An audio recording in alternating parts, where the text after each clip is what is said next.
I got soul. Make me wanna dance.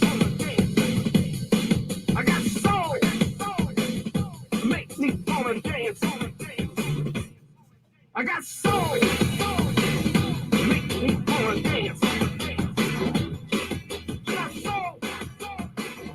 Make me wanna dance. I got soul. Make me wanna dance. I got soul. Make me wanna dance.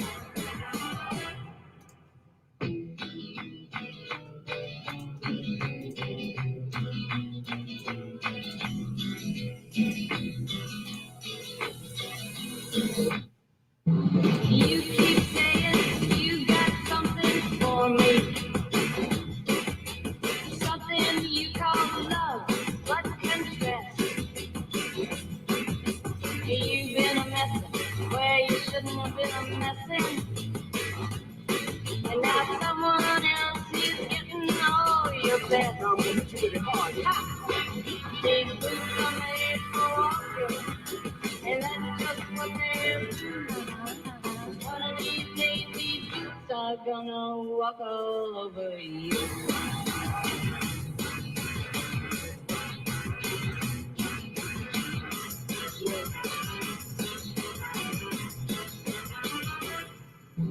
You keep lying when you ought to be truthing,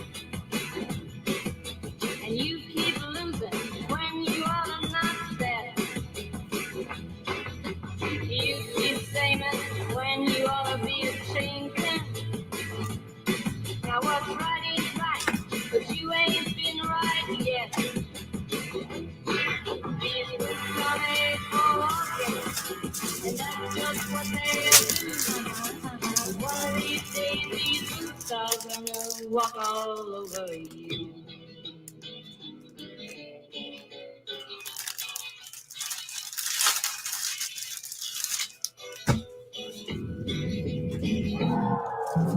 You keep playing where you shouldn't be playing,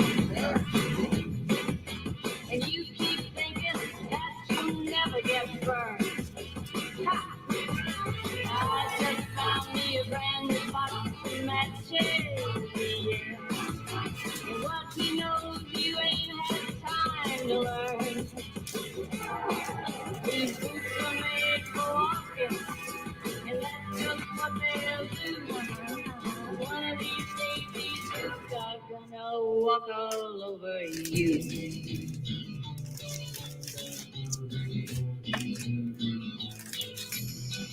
Are you ready, Boots? Start walking.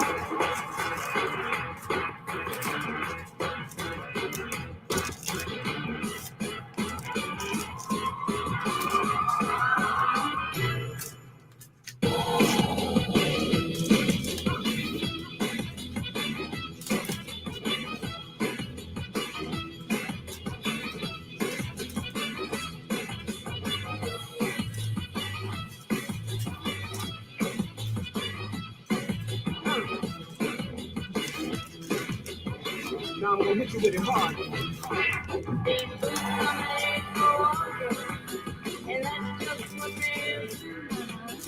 One of these days, these boots are gonna walk all over you. Start walking.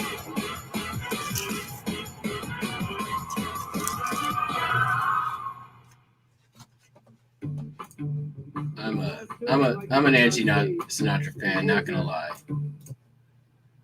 Not gonna lie. You like the shades? Check it out. They are my my eBay open online shades they sent to me, along with a mug. I got a mug from eBay. And what else they sent me? Oh look, they sent me some snacks. These are my eBay snacks. And they sent me one packet of Via coffee. What is this good for? One packet. Yeah, it's supposed to snort that.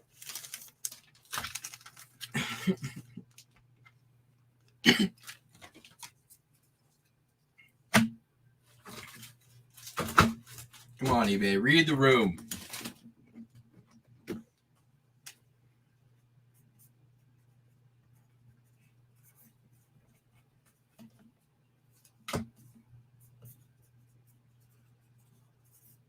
Speaking of which, I'll be right back.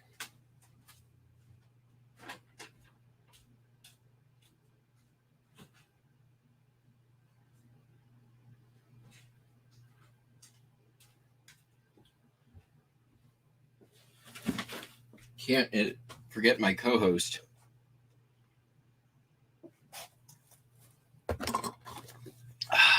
That's what I'm talking about.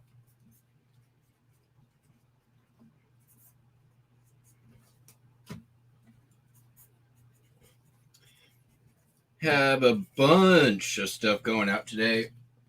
A lot of postcards. A lot of postcards.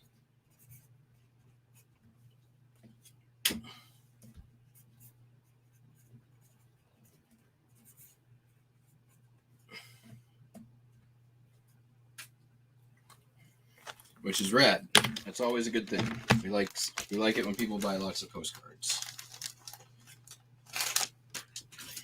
Because when people buy lots of postcards, it means I can buy lots of postcards.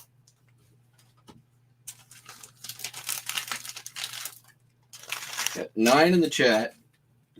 And only Perlini's talking. Hopefully everybody else is working. I know there were some people up late doing the Philly Flipper 24-hour listing challenge. I mean, it's cool. Been done. Just saying.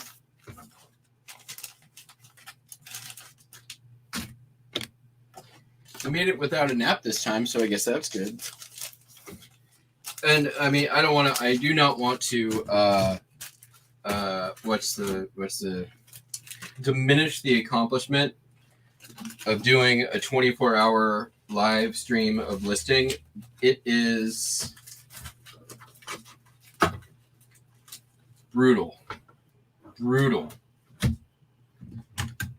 And we'll be doing one again here soon when the channel gets to 1,000 subs. We're getting close, believe it or not.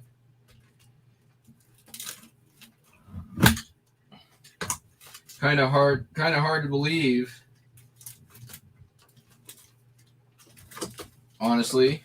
Like,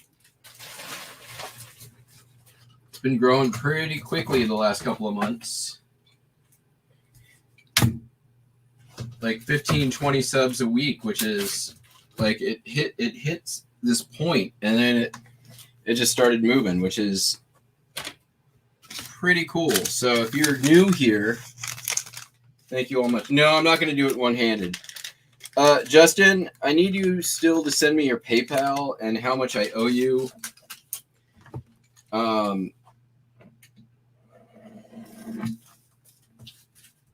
I want to get that taken care of probably on Monday.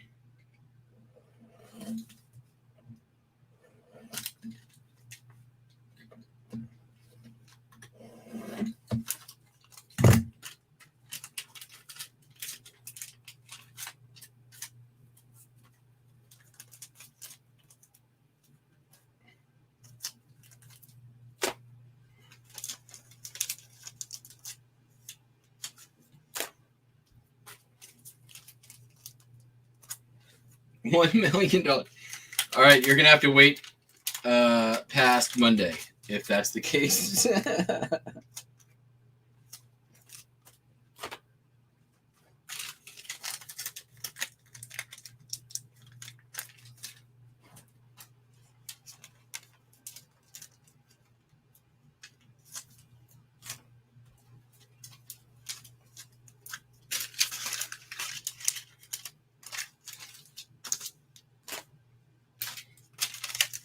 Luckily, we don't have like any crazy, crazy packing stuff today. It's a lot of small and easy stuff, which is Great.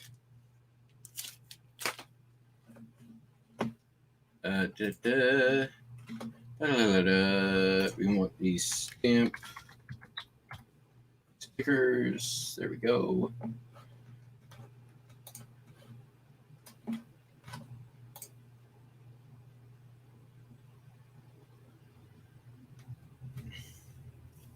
Give it to me. There we go.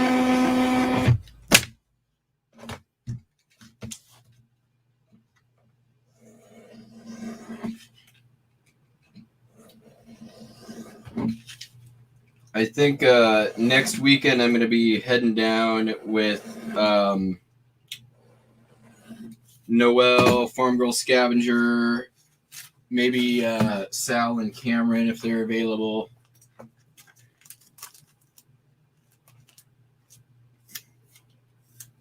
Charge interest. All right, thank you. I remember approximately where we landed, but whatever it is, you just tell me.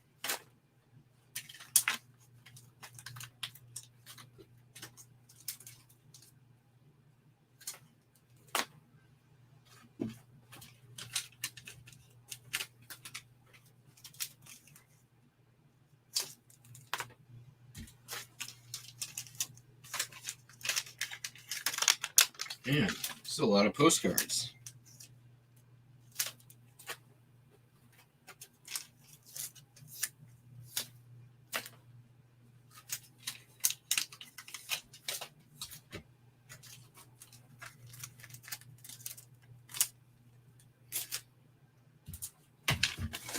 This could be its own What Sold video.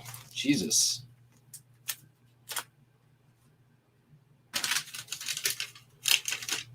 So, Tommy, I'm glad you're here. All right. So, as an experiment, just before your show, which is kind of funny. Hey, Cameron, what's going on? Thanks for stopping in. So, just as an experiment, just before your show, Tommy, I bumped my promoted listings up to 5%, which is kind of funny because you guys ended up talking about it. Anyways, I did it to basically just, now that I got that email that says, okay, we're going out to Google now. I'm like, okay, well, if there's a time to up my promoted listings, now might be the time to do it. Let's just see how this works out.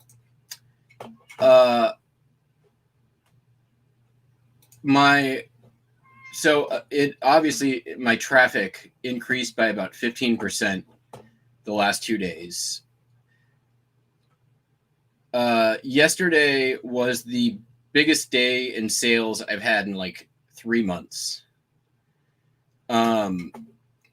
Given half of it is from one sale, but let's see here, my traffic.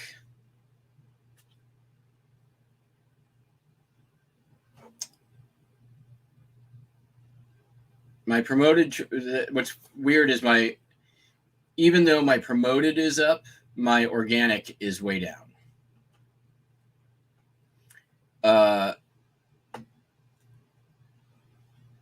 But page views, etc., are way up.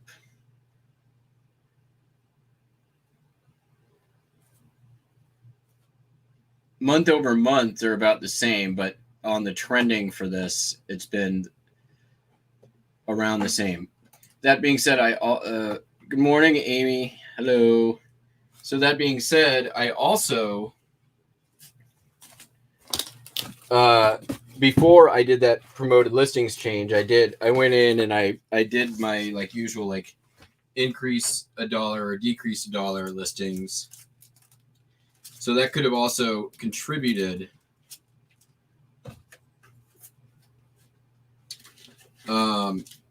Yeah. So I don't know. I'm tracking it. This is honestly, based on the number of postcards I'm shipping today, this is for a Thursday is up, is way up. So And I understand that correlation is not necessarily causation, especially when it comes to this kind of stuff, but I will be keeping an eye on it over the next few days, and it certainly seems like there's been an increase.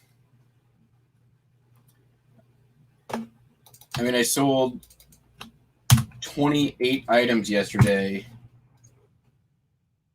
which is from an item count is definitely up.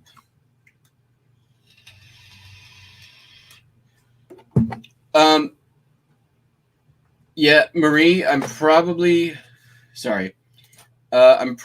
to try to come down on Friday or Friday afternoon. Yeah, I agree with that, Tommy. There is definitely, like, promoted listings isn't going to help with your conversion rate. It will definitely increase your impressions, and if you're increasing impressions, you should hopefully also be improving click-through. But I don't know why it would understand you or increase your rate of click-through, right? Because your rate of click-through should be relatively consistent based on your listing style and how your listings look, and if you're doing a good job of keywording and all that stuff. So Marie, it will probably be like come down Friday afternoon, come back Saturday afternoon. I'm still figuring out the details. Yeah, I agree with that, Tommy. That's what I'm sort of getting at. Like, you should, your conversion rate should be correlated to the number of impressions that you have, because your conversions, or sorry, your impressions times your rate of conversion should equal your conversions, right? It's like mass times velocity equals rate, right? I forget which one it is. It's one of those equations. But yeah, if your click-through rate, or sorry, your conversion rate is 1%, and you have currently 100 impressions, right? So you make one sale per 100 impressions. If you double the impressions, you should be making 2 sales.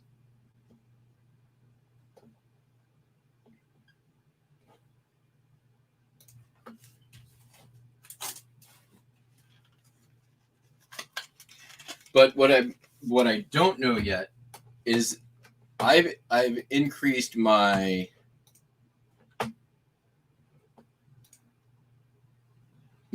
percentage by 5x, right? I don't think I'm getting 5x more sales, but it's costing me 5x more.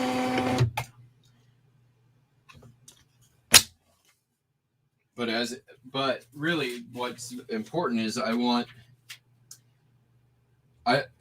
if paying an extra 4% increases my sales 10%, depending on my cost of goods, that could be worthwhile.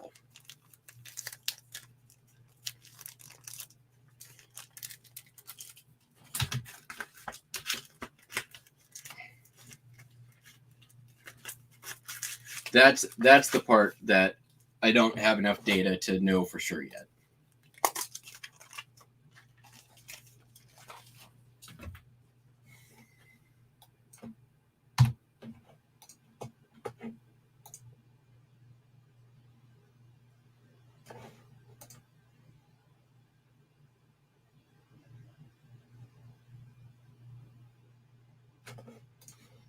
Yeah, I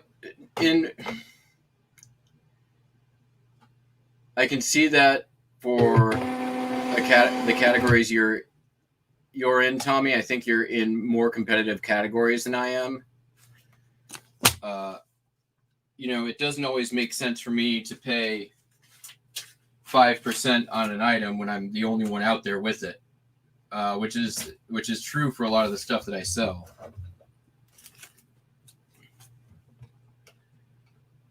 But there's for commodity items and items that are like clothing or shoes, which I do have. Like I have a good amount of that. It makes sense to pay more to get more.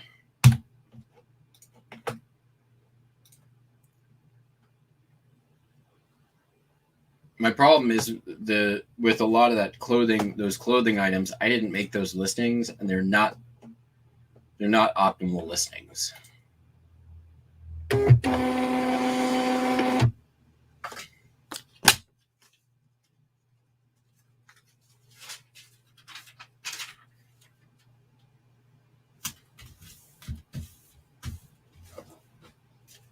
Which, like, I go between, like,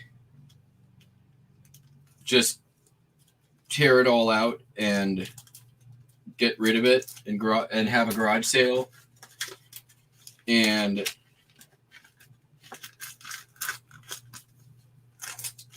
like just stick it out, keep consolidating the space it takes up.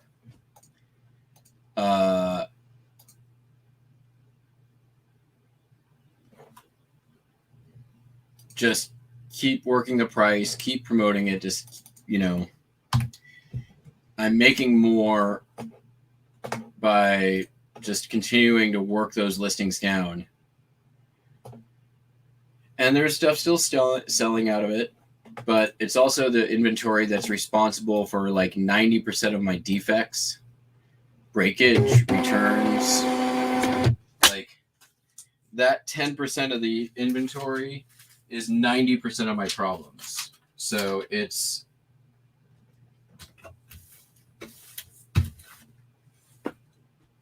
I've got that the angel and devil scenario going on my shoulders. Tear it all out, burn it to the ground. No, stick it out, keep selling it. Like that's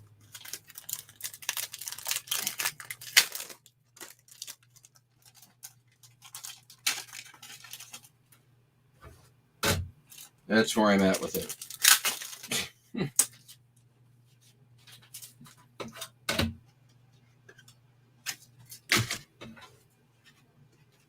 This was a 2 postcard order that I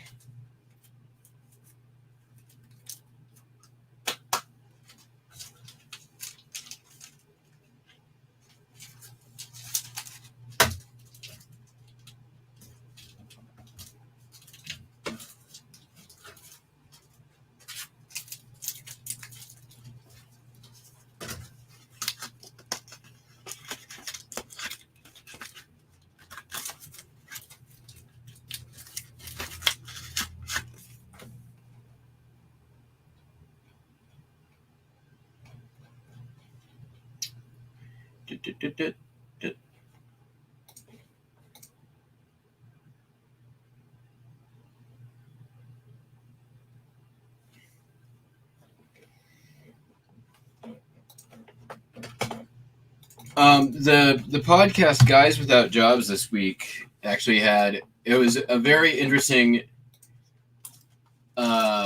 discussion for me to watch.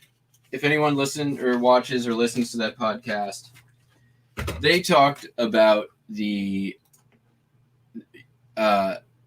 like it was weird to see John and Lonnie like all of a sudden get this light bulb go off in their head that, hey, these small things that I can list in quantity and list quickly and ship easily and are very low effort and don't take up much room. Hey, maybe it is worth it to list things that aren't $20 an item, and maybe average sale price doesn't really mean as much as I thought it did. And it was very interesting to watch that light bulb go off in both of their heads.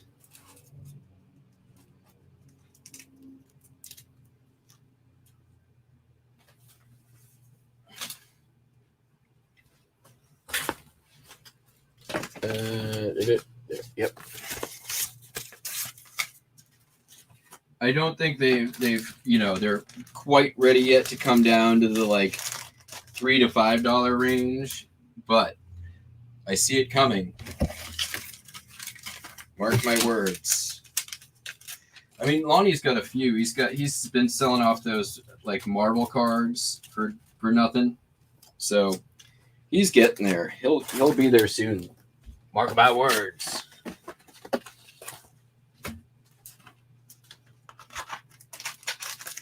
Yeah, I mean, it does depend on how many items you want to ship, and it also depends on the like difficulty of shipping, right?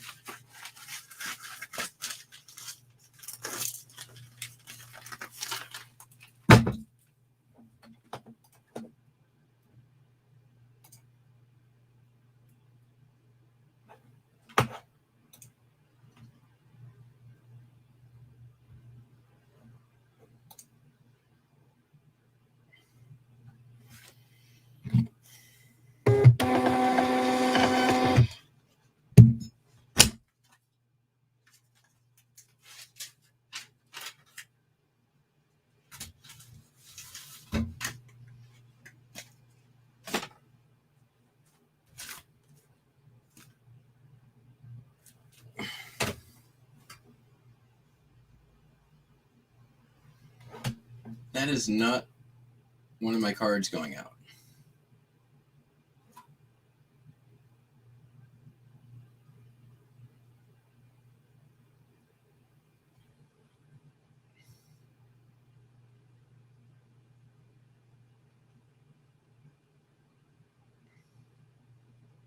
Is it?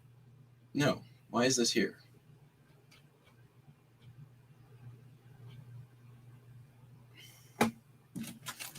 Was it maybe stuck to the back of another one?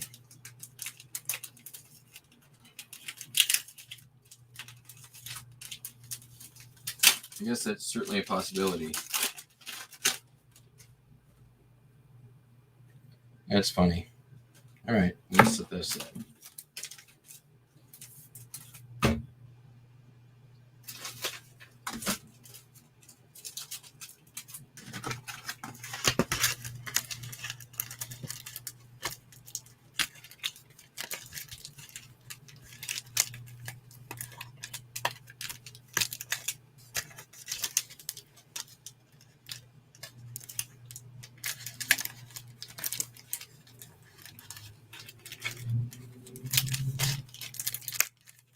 That ain't gonna fit.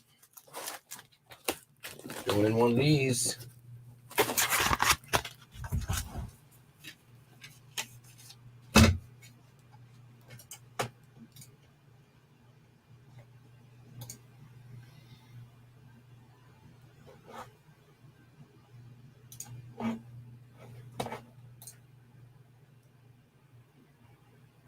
What's going on, Mark?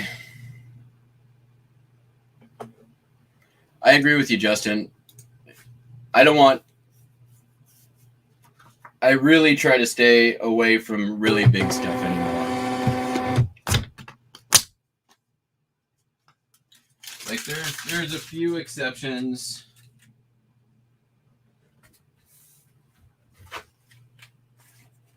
But yeah, that dollar amount is about where I want to be. And even $50 on a really big thing, unless it's going to move out really fast, and I know it.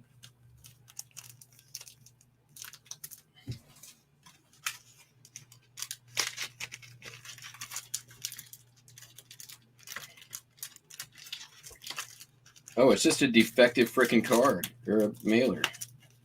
Oh, no, it's not. It's a defective me.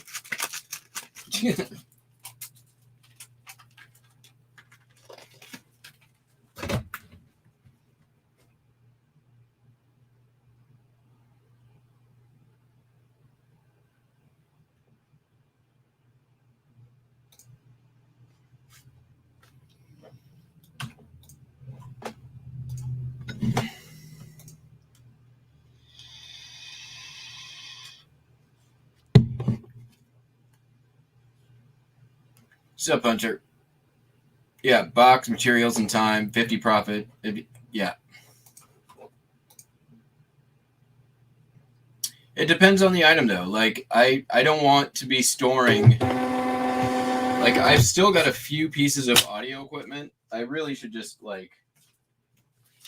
I need to rework the listings for.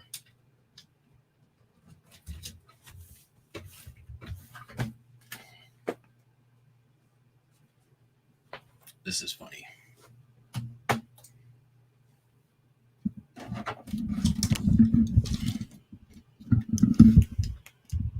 Hi, Wendy Lou.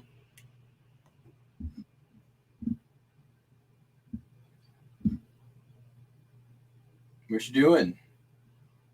She's sleeping.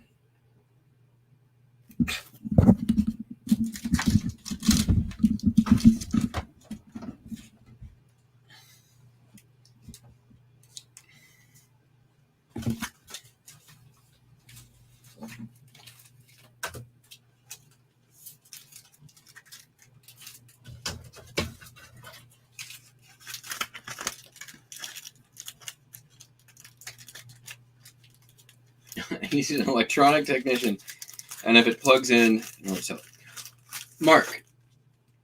All right, you are here.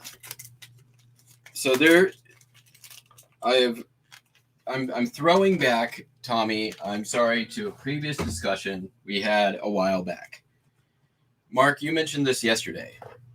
Will you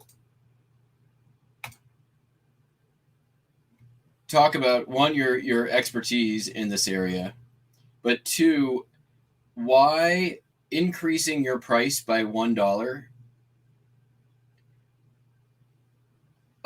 bulk listing your price, just increasing $1, why that is a good thing and can drive sales?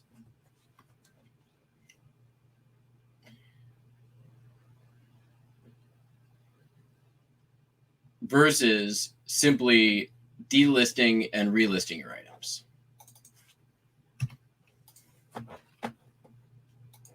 Because I know that you understand this, but you also have the expertise and the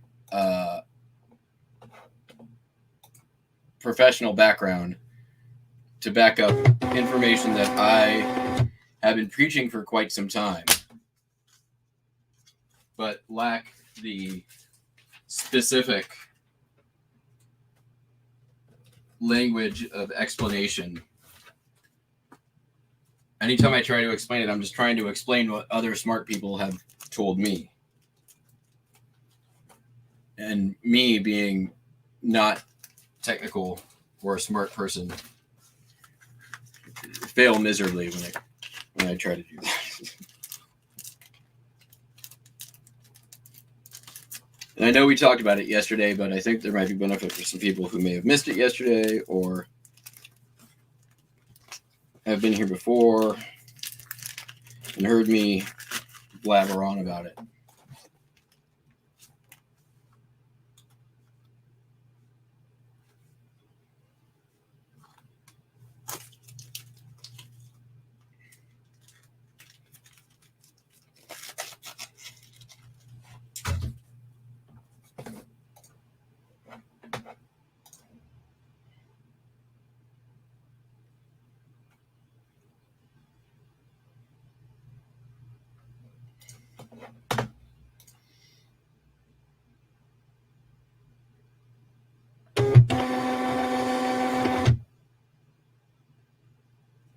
Yeah, Mark, the way I understand it is essentially requires the database to recatalog your listing. When you make a change in price, title, or photos are the three things that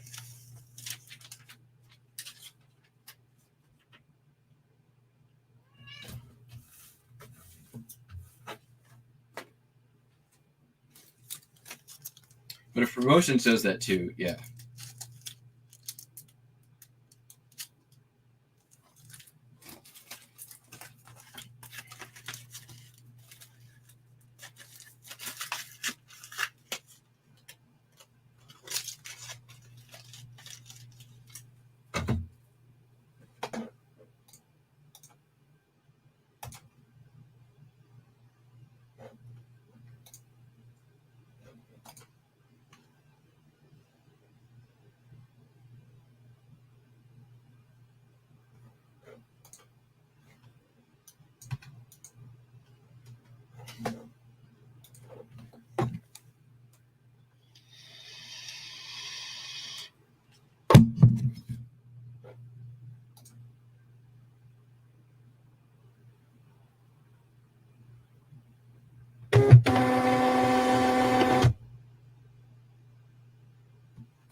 That being said, I know that there's people who are adamant on the delist relist process. John over at Popeye's Postcards, I think he does like a huge number a month, like 2,000 a month, and he sees like a huge bump whenever he does that. So I mean, I'm not saying that delist relist doesn't work.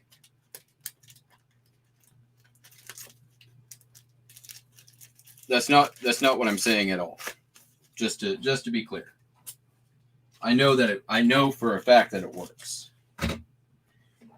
But I think that it works at a cost as well. There's a short-term bump, but a long-term cost, if that makes sense.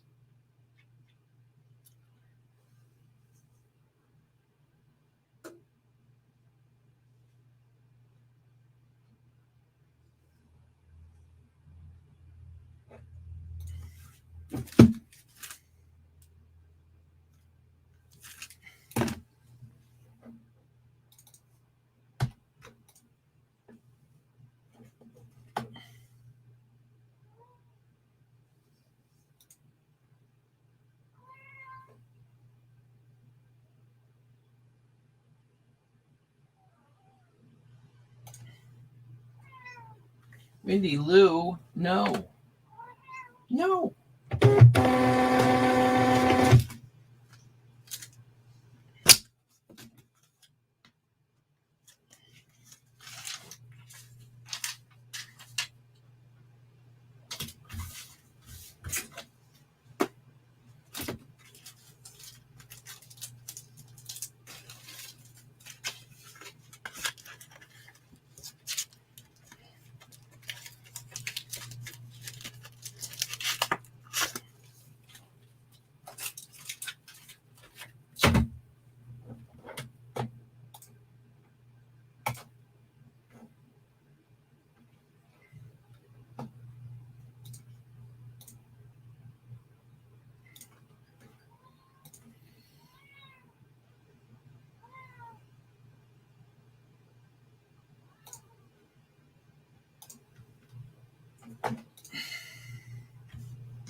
Hey, Popeye's Postcards, you're lurking.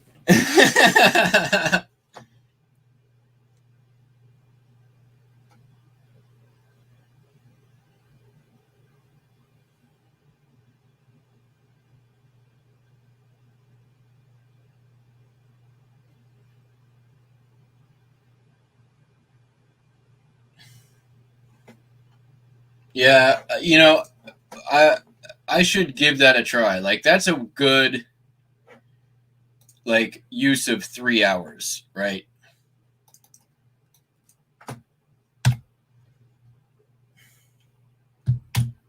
Like if that 3 hours of work makes me $500 on old stock, it'd be worth it.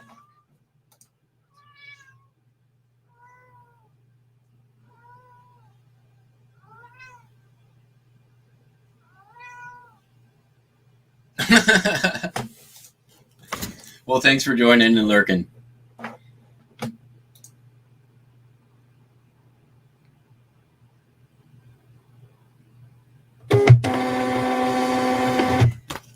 Hey, you want to say hi? Is that what's going on here? Yes.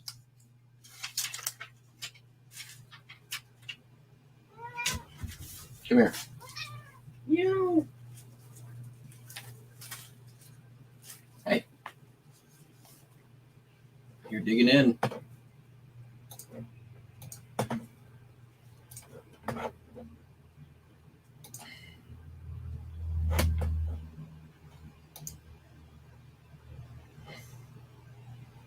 Yeah, I will definitely try it. I need to. I want to wait a week to see how this promoted listing thing plays out, though. What?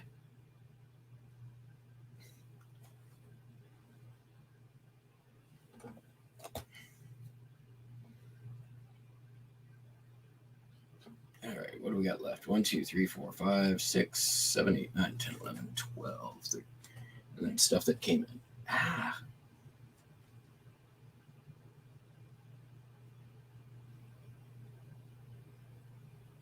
Whoa. I sold a $150 Tops empty box. Sweet. I bought that at Mr. Buys a Lot auction. That took a year to sell.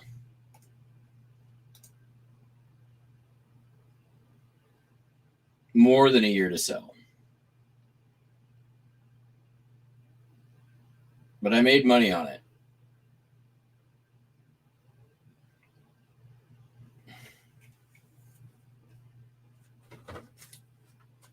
Okay.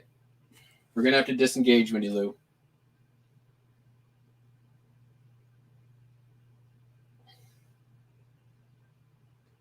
All right. Come on.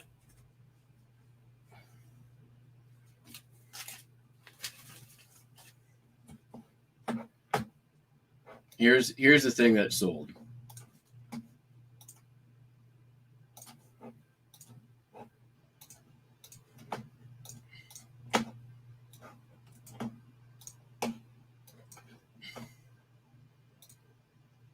It's literally just a unpunched, not perfect condition, empty box.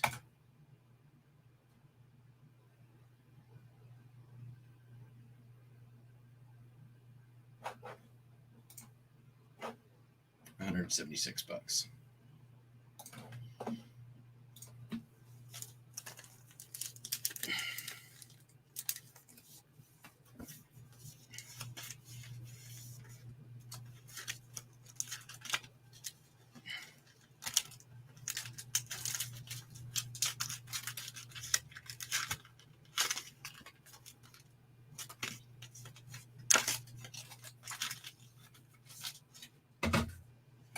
So what about the watchers argument? Like if you're losing watchers, I mean, that being said, like watchers really don't mean any as much as people think they do, right? Like it can give you the opportunity to send a offer, but you can only send offers to a particular watcher so many times. So if you're doing it on an older listing, you've probably exhausted the number of offers that you can send out on that item to a particular watcher. I agree with that. I'm making the argument against watchers.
That's overkill for a sheath.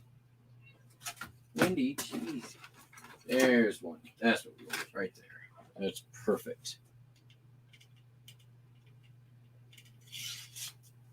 This is a Rapala fisherman knife. It's not perfect condition.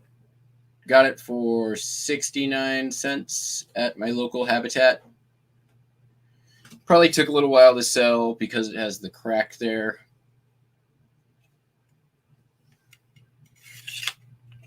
Still a nice knife.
Sold a picture of a rock.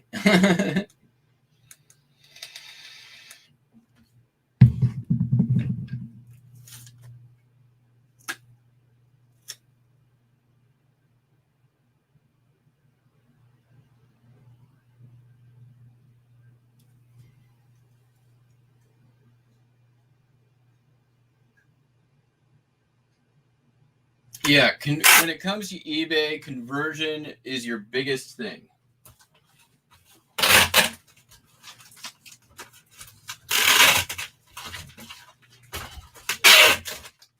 That is the most important metric.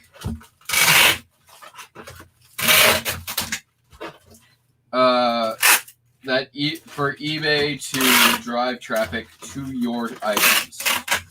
I know that is for a fact.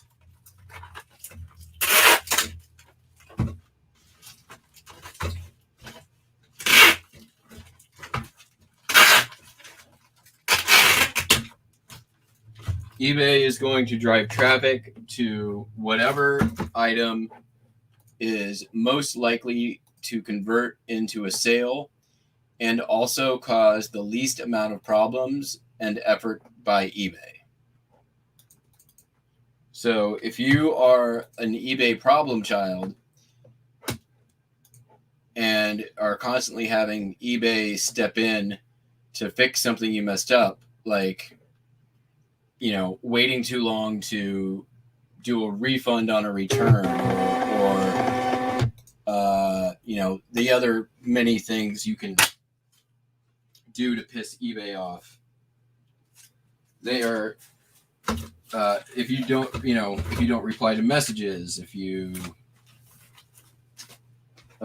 don't respond to make offers, there's any number of things that will be like, okay, this person is an attentive user, not creating a positive customer experience, constantly requiring eBay resources. I don't give a fuck what his conversion rate is. We're not going to send him as much traffic as this slightly less conversion rate, but consistently responsive, creating a positive customer experience and no drain on eBay resources.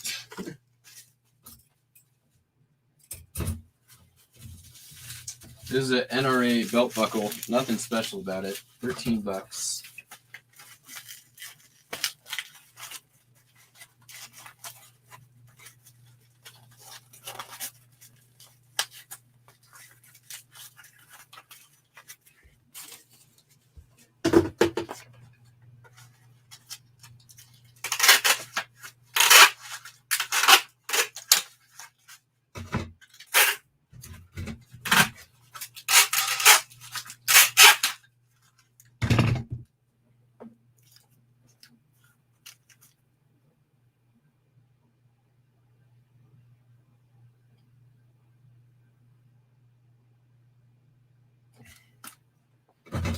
Yeah, eBay's not going to send you more traffic than you're going to be able to manage.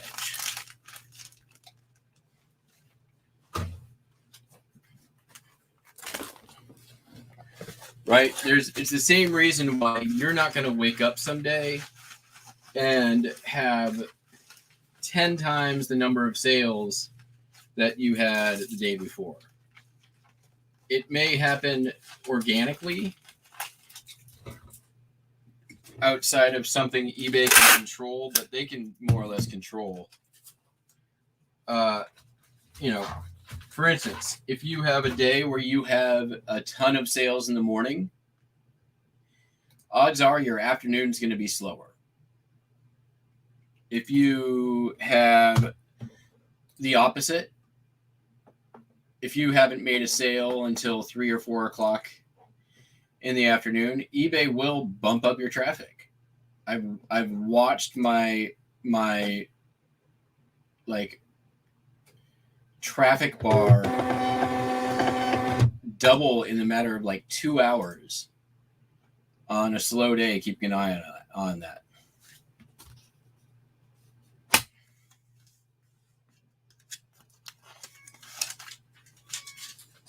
And you can also tell just by looking at your like traffic graph, right?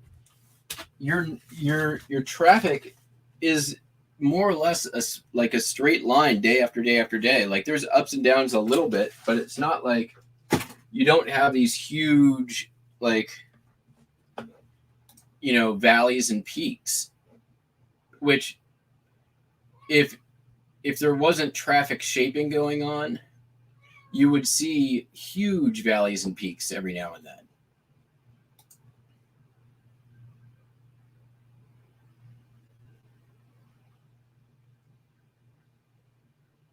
Because that's just like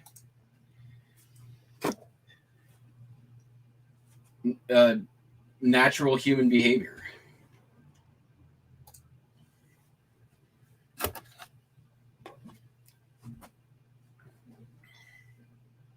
All right, come on. Why is this not open? Yeah, eBay will turn. They do that. Absolutely.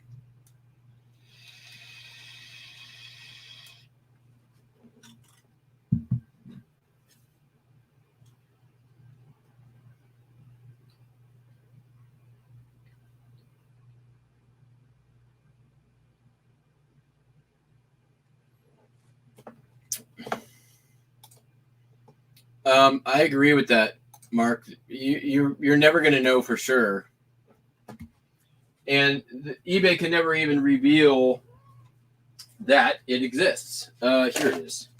Sold another one of these Danbury Mint Goble Tweety Birds. We sold January.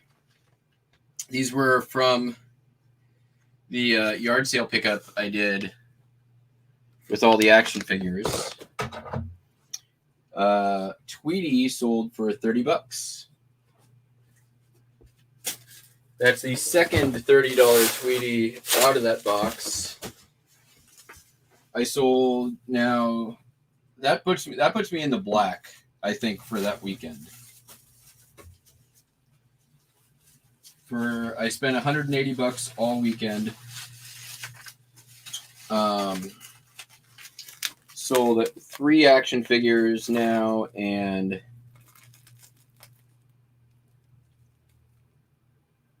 couple of other odds and ends, I believe. All right, what are we're gonna do this. No, we're not gonna do that. We're gonna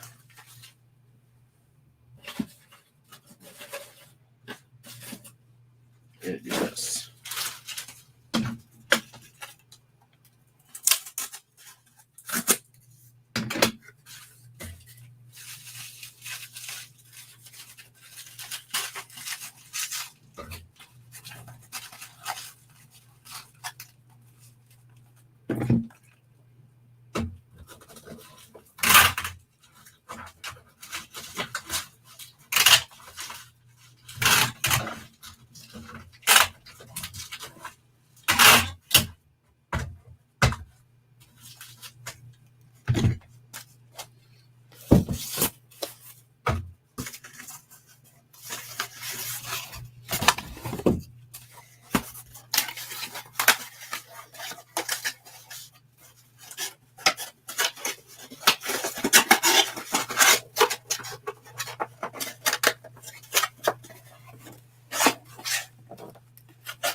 I will say in terms of like turning on and off the tap, there have been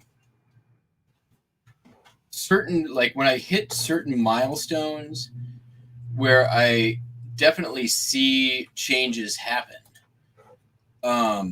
When I hit 10,000 listings, my traffic spiked overnight and stayed high. When I hit 5,000 listings and postcards, like same thing happened. Like all of a sudden, like postcards started flying out the door. Which I don't know, Mark and John, if you saw have seen the same thing when you hit certain quantity levels on listings, if you see that same sort of jump or have seen. This thing is from a submarine or perhaps a air traffic control or some sort of maybe a battleship. It's a radar screen thing, and this thing will rotate. You probably can't see it there, but it can rotate. I bought a whole box of this kind of stuff at a garage sale for $10. Sold a bunch of these.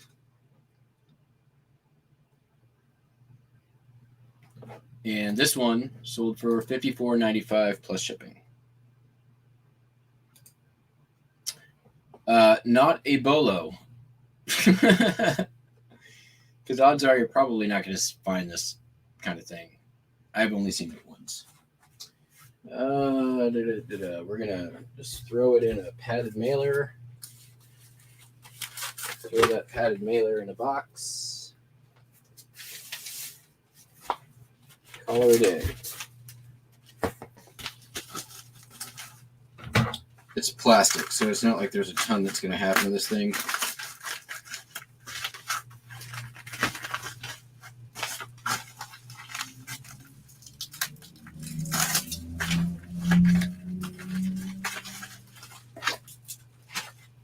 Could throw it in a 45 mailer.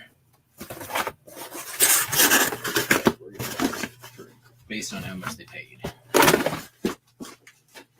I like that. We can just do this.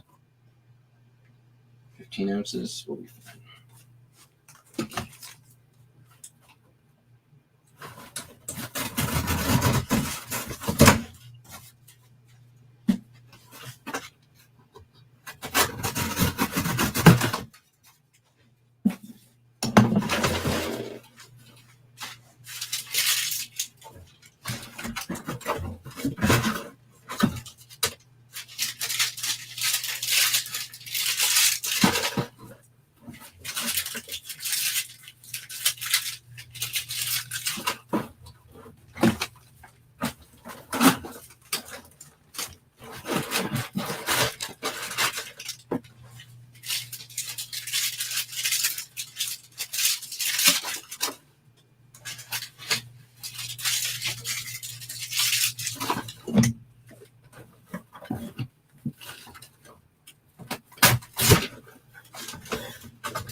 Got to make sure I do the Primetime Treasure Hunter patented push on top of the box to see how strong it is. Very important.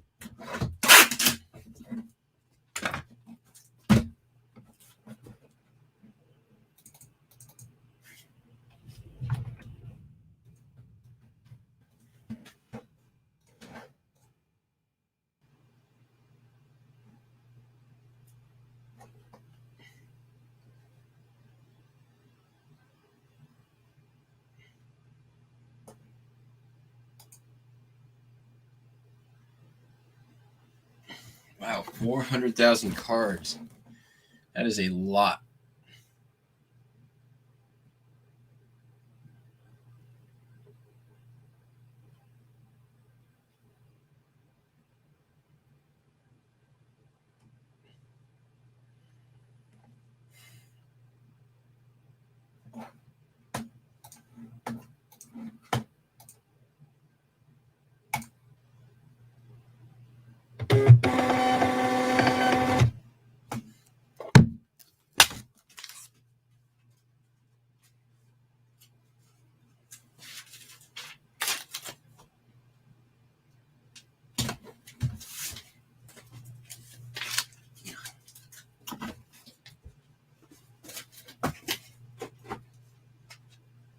I've been slowly this week.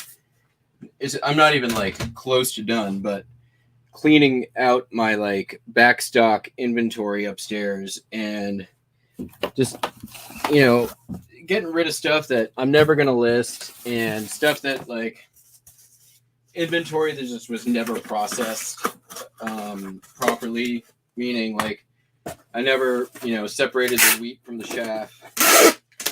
And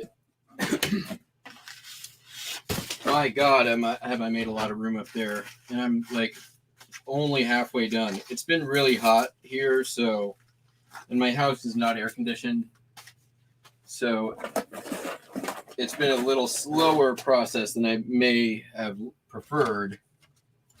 But I think it's also good because there's only so much like organization that I can mentally handle in a day.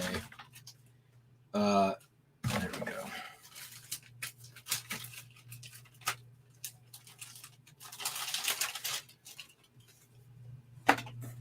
But it's getting there. And part of why it's getting there is because it's, one, I want to move my whole postcard backstock up there, which right now it's not up there. It's in my freaking living room. But it's also because I've been working through it pretty diligently. But now that the system of organization for my backstock has been put in place, I can keep it up there and then just pull as I'm listing. But also I need to redo my listed inventory area, which I think is probably something I'm going to work on today, because all this back here behind me is listed and it needs to go downstairs. It is in my way, and it's gotten to that point of it's got to go where it's going to live.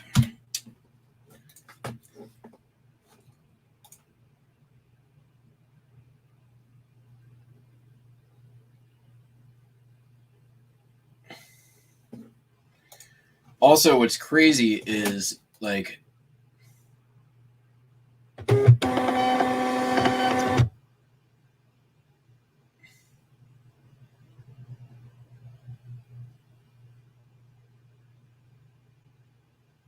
what is you think? Oh, that's funny.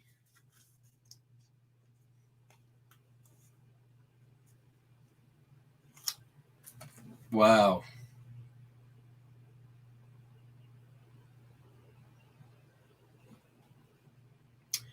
That booth number thing is pretty much what did me in on selling in the local antique mall. I couldn't. They made me individually price all the sleeves and records with my booth number on the disc and on the sleeve, and I'm like, that damages the sleeve and the record, and I don't want to do either of that. How about I just seal all my records in poly bags and then I'll price that? And they're like, that's fine. But then nobody wants to buy a record they can't pull out and look at. So either I can risk theft or yeah, it's just not pleased. It's a pain in the butt. I don't like. It's not for me. It also requires too much maintenance and hands on and like dealing with text messages from the owner and like I just don't want to do it. So I'm not.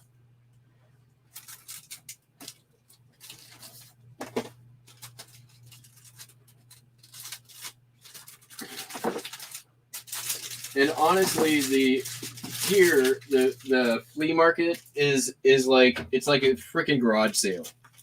Like there's no high end buyers coming to the mall, the antique mall here. There are people looking for deals, and I don't want to. I'm not interested in a race to the bottom. What? Come on.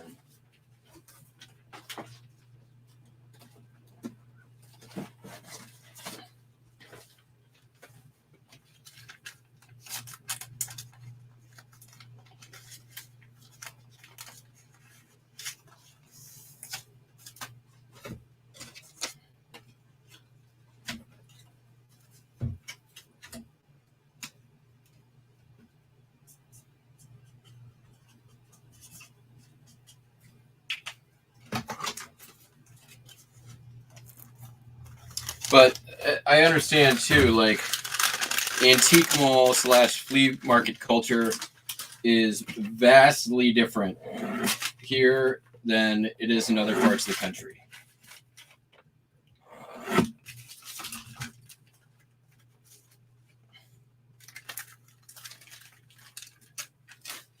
There are a couple antique malls here, but they're more or less not really worth shopping at.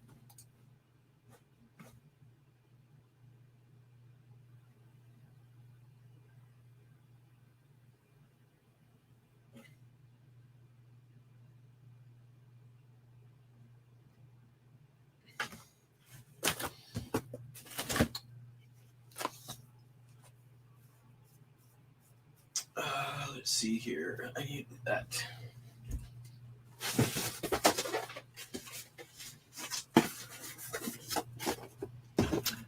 The closest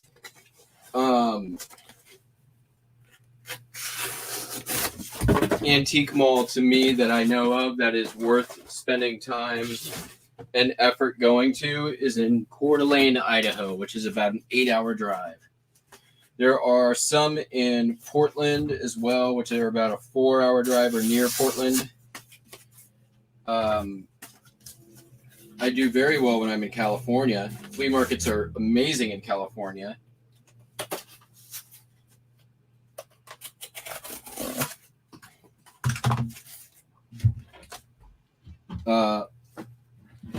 Every time I've gone to California to flea markets, I end up shipping myself back boxes and boxes of stuff. I don't think I've ever made less than like $5,000 on a trip to California just to go flea market shopping. And I haven't done it in too long. I am heading to California again in September, and I'm trying to figure out a way to have that trip include a visit to Alameda Flea, which would be awesome. But it's once a month, and I don't know that my travel dates are going to jive, but it might. I think the date that the event that I'm going to and the flea are a week apart, which doesn't work out great.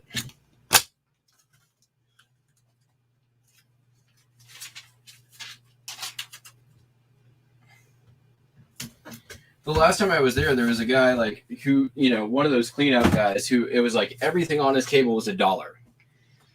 And I spent probably like $100 with him. I got 100 things. One was a silver plate Napier collapsible cocktail jigger. $1 I paid. Sold for $78. I bought a little felt hat from, I forget what children's TV show it was. Paid $1, sold for $60. Like, you can't, stuff like that doesn't happen easily except at flea markets.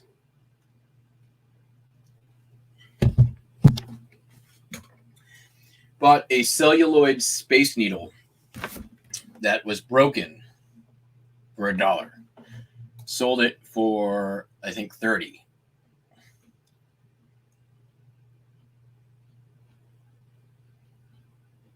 All right, moving right along.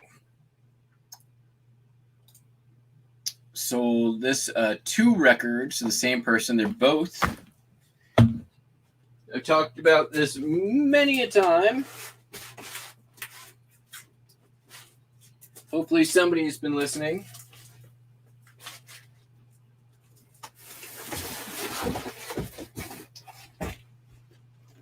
These are RCA Living Stereo records. We have Ralph Flanagan in Hi-Fi. I think maybe we should have a listen to that. And then, of course, South Pacific, which, fantastic musical, if you're not familiar. Also, one of my favorite jokes ever. Anyone know this one? All right, knock knock.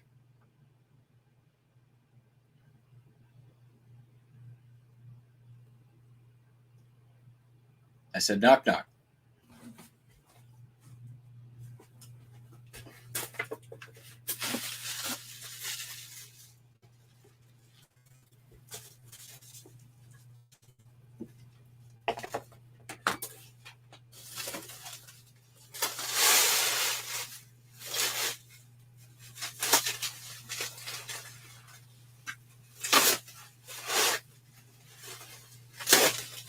Sam and Janet.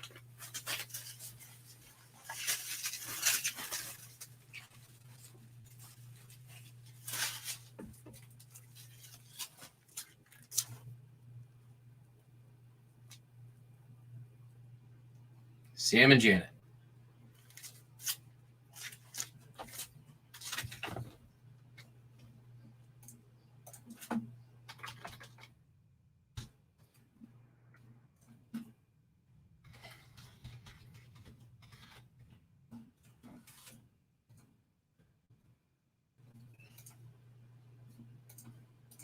Foolish to be so quick. I know it's only 2 weeks. A dinner given at your office's club, wasn't it? Yes, it was, Emil. And that is the way it happens sometimes, isn't it? Yes, it is, Emil. On enchanted evening, you may see a stranger. You may see a stranger across a crowded room, and somehow you know. This is the worst. So the punchline, Sam and Janet Evening, in case anyone has been. This is the worst song in the whole thing. I'm much more of a fan of. Come on.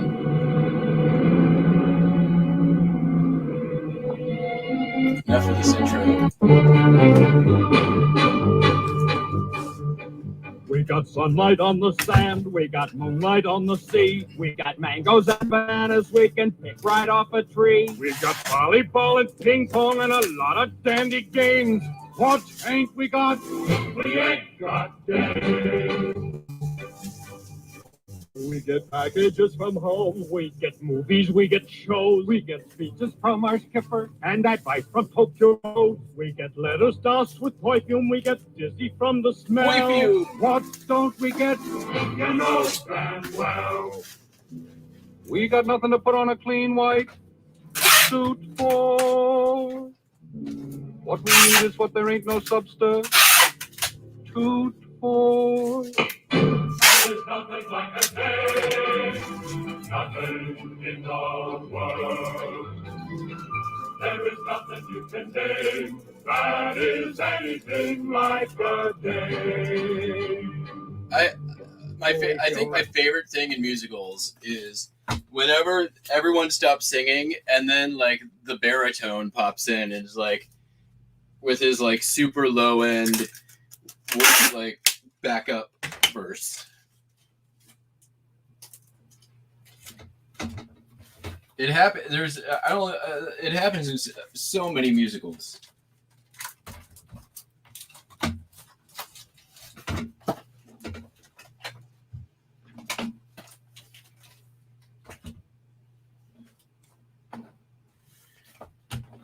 All right, that's enough South Pacific for today, though.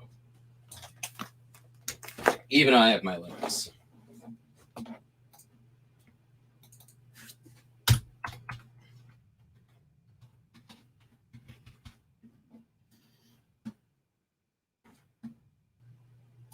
But I do want to hear what who's Ralph Flanagan and what's he sound like in Hi-Fi?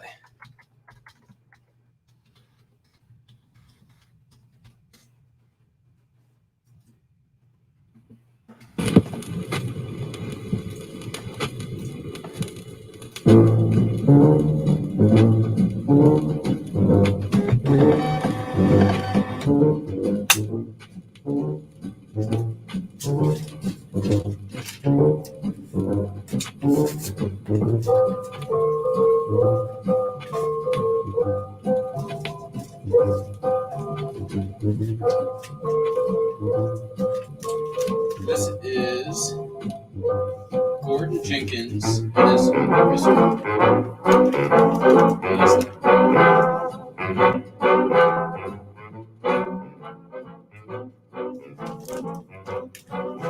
not gonna lie, I do enjoy this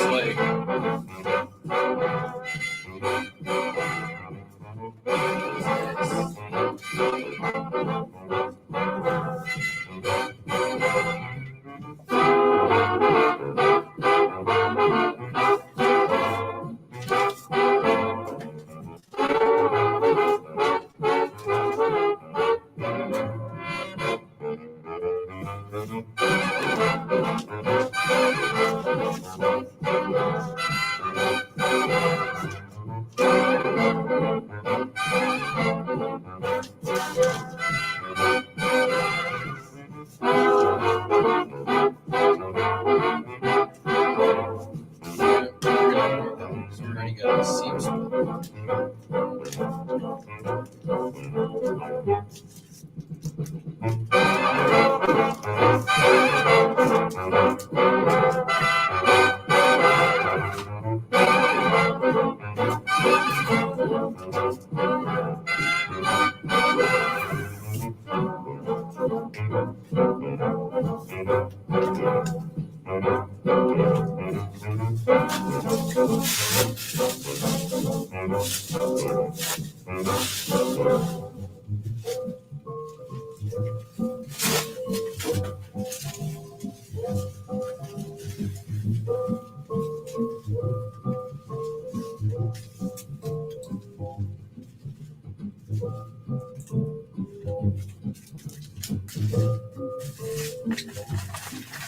All right. Ralph Flanagan has won me over.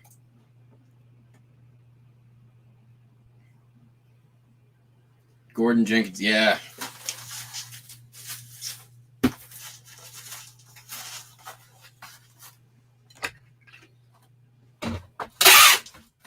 Yeah, have you ever heard California? All right, that's Papa, that's fair. I'll accept it.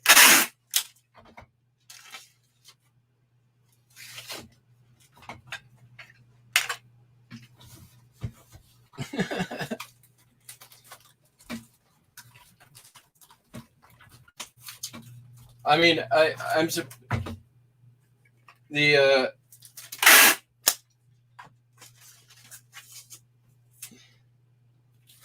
we lost like 8 viewers on the South Pacific, which was I mean, honestly,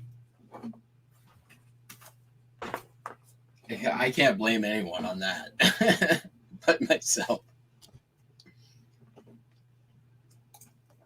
Just making sure you all remember you got to stay on your toes around these parts.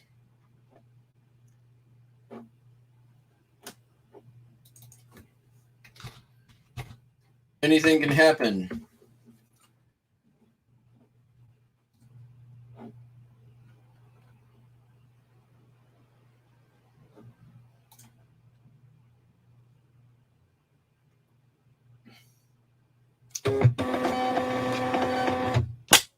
All right, we got a U.S. Marine Corps mug going out,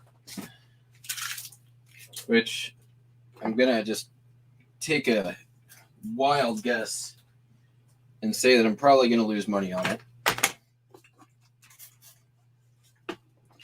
We'll find out. Maybe not. This came from the eBay seller that I bought out.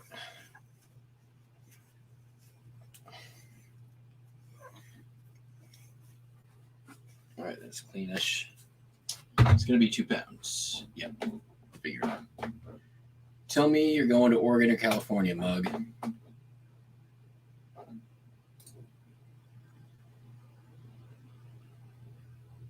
Illinois. All right, I'm not going to lose money on it, so that's good.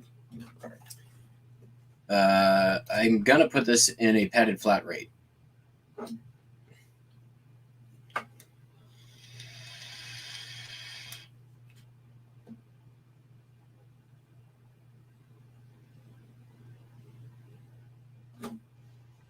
So you know what that means, everybody.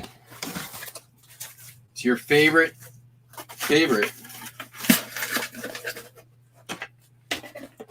matte versus padded flat rate envelope.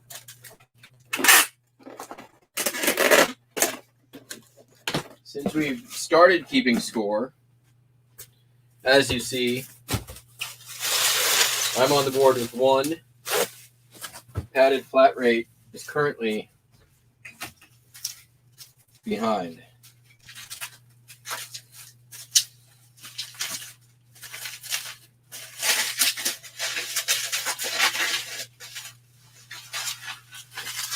So they could win that back at any time.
Close.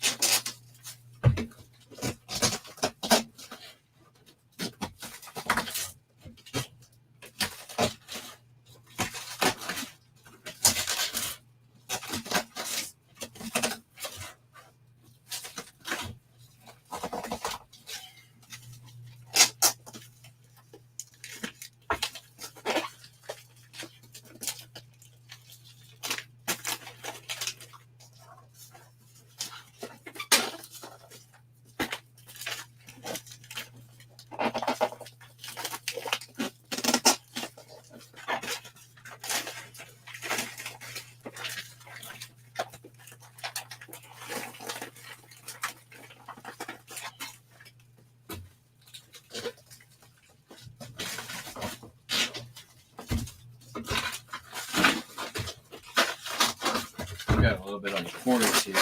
There we go.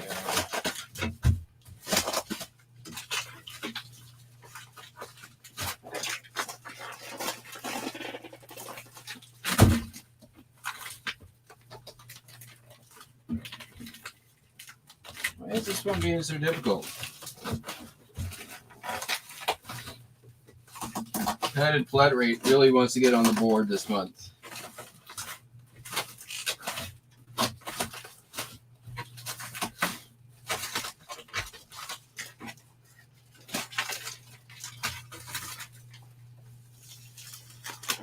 There we go.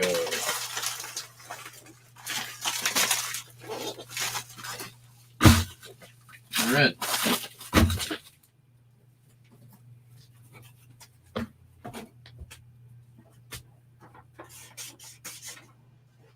Suck it, flat rate.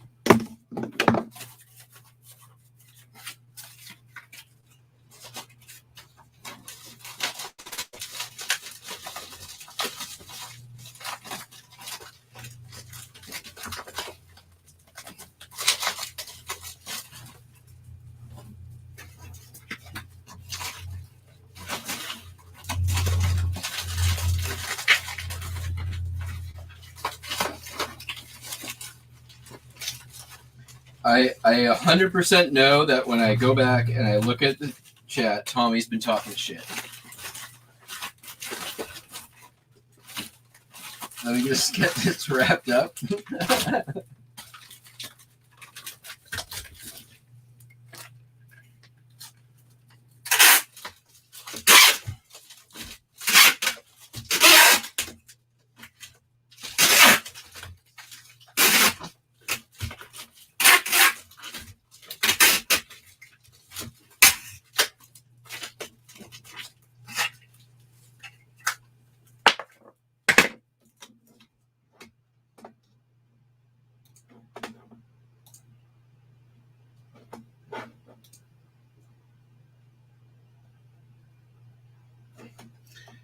He hasn't. He's been quiet the whole time. I can't believe it.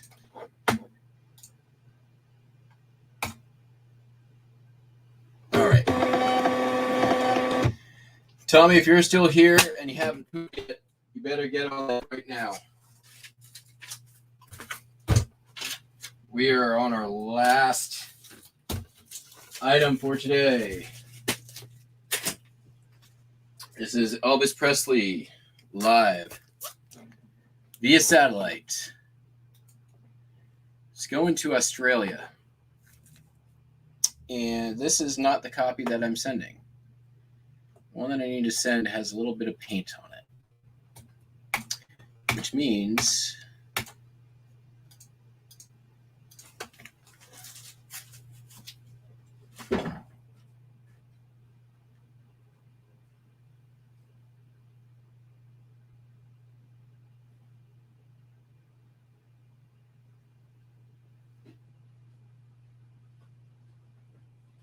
I believe it's this one.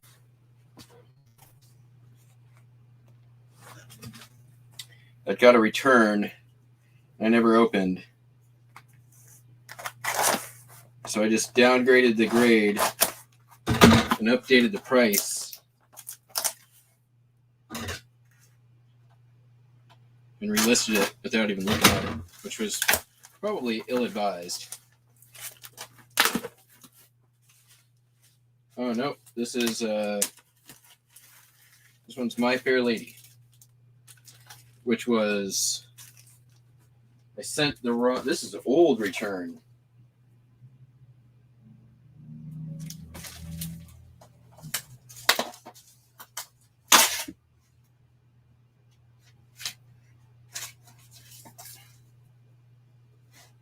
May 15th, which means Elvis was over here somewhere last I saw.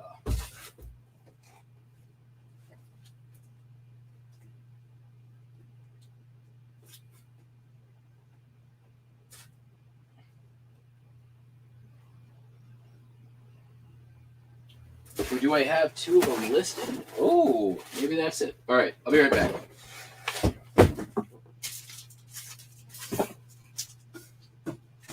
The plot thickens.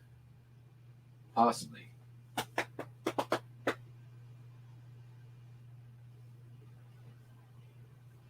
I must have two copies. All right, be right back.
Eureka! I knew it. That's the copy. What grade did we give this? Just going to double check our work here. Near mint record. VG plus sleeve. Well, this is the one that got returned, so I don't know if I want to trust that. Especially since it's going to Australia.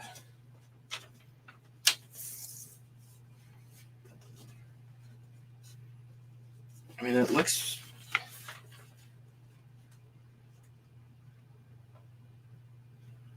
really good.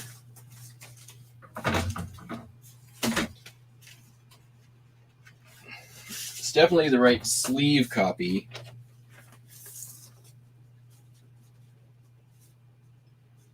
Oh, yeah, that is not your mint.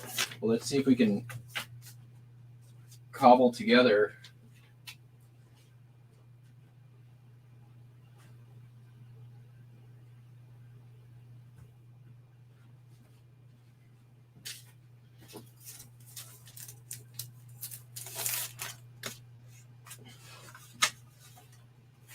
a near mint copy before we send it to freaking Australia. Well, that ain't gonna help dropping it on the floor.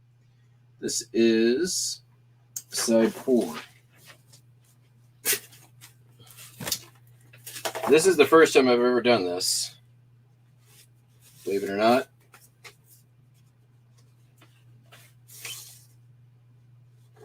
Side 1.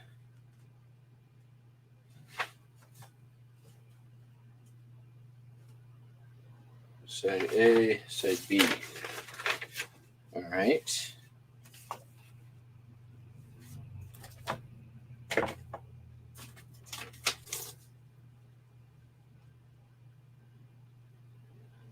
This is the quad.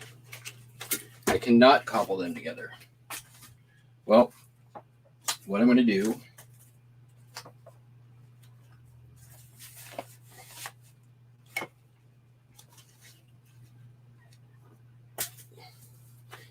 because I'm not going to mail this.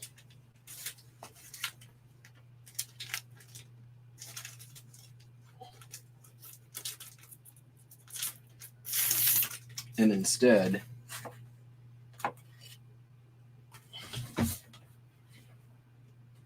going to message the customer.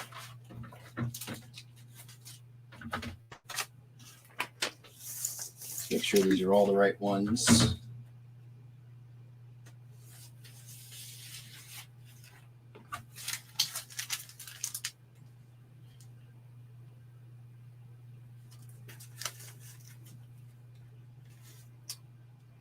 All right, so this one,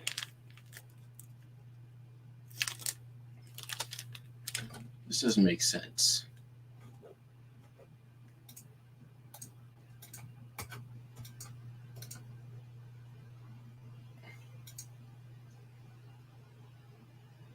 This is the quadradisc. It just doesn't say it's quadradisc. All right. And this shows the orange label. Shows the orange label. Okay. Contact buyer.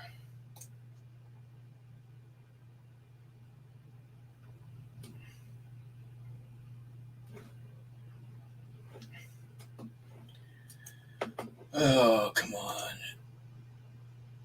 This hasn't been working for so long. Why doesn't eBay fix it?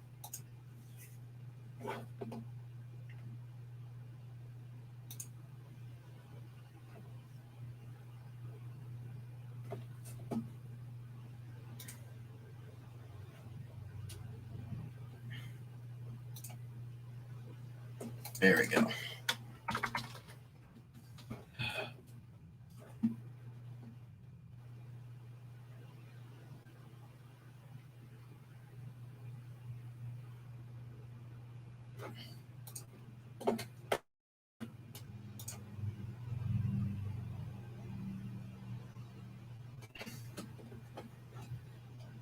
Oh, it's because I have to be in stupid eBay Australia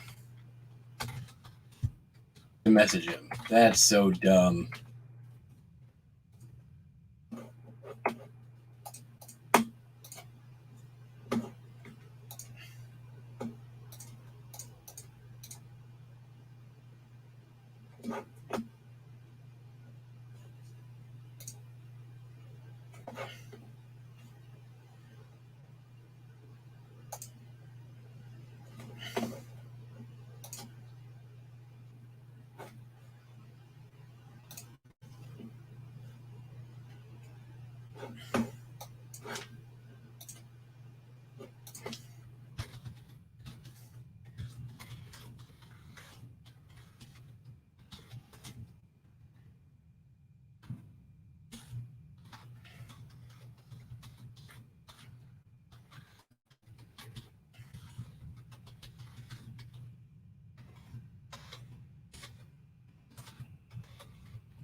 All right. Message to the buyer basically just said, hey, I did a final inspection of the record before I shipped it.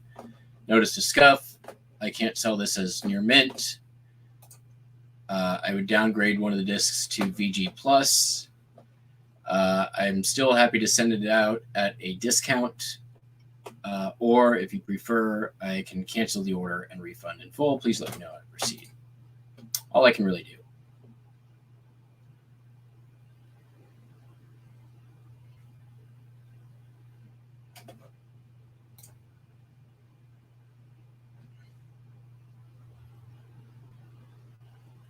The thing is, though, like, I have a feeling that that record either got scuffed in when the last buyer had it in their hands before they returned it, or they did what I just tried to do, which was they took a VG Plus record and swapped a my near mint disc for their VG Plus, and then returned the record to me as an INAD, which I get very few returns on records for grade. I've done thousands of records now I've graded, so I'm got a decently astute eye at this kind of thing. So when that stuff happens, it raises flags for me. Just saying. I'm not saying I am not able to be wrong. I am completely able to be wrong. However,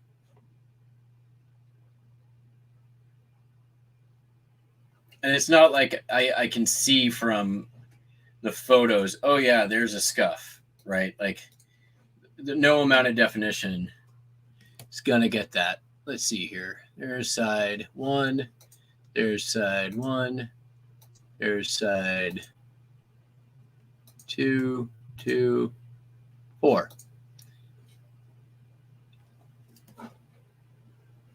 Yeah, I mean, there's no way you can see on that. Forget it. Forget it. All right. I need to put this stuff outside, but then I'm going to ship the rest of the stuff, which I need to pull. But this stuff needs to go outside before anything happens.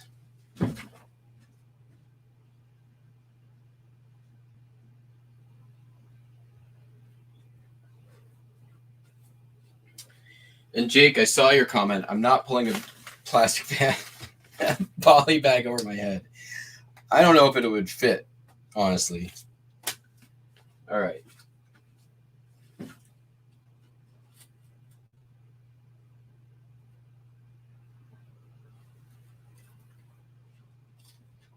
And besides, it would be so much less entertaining for the rest of you if I pre-stretched my bags, which you're not supposed to do.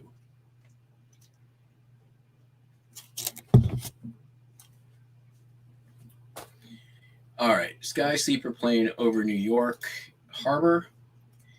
And we've got a Oregon Railroad Depot.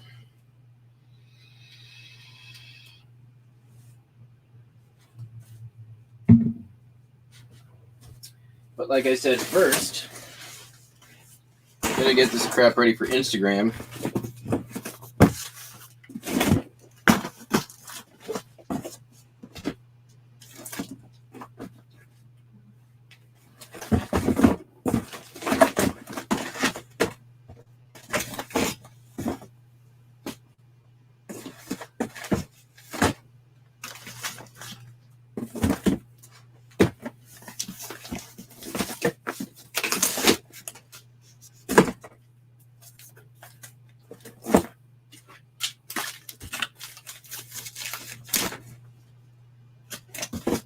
All right, there we go. Put it on Insta. That's my magnifying glass.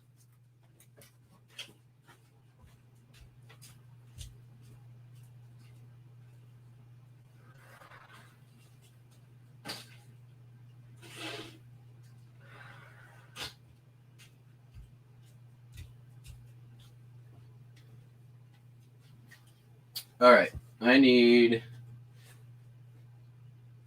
Oregon. Should just be right up front, theoretically. Yep, there it is.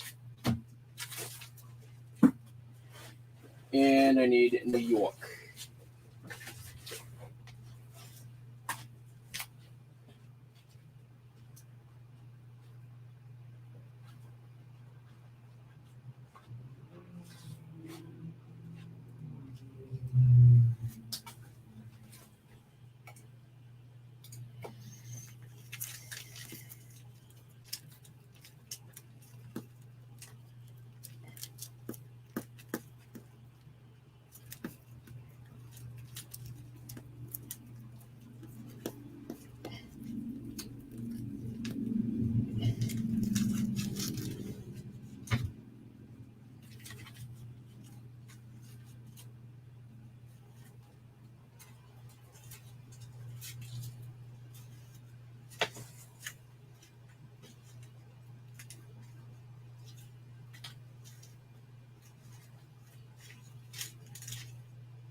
There it is.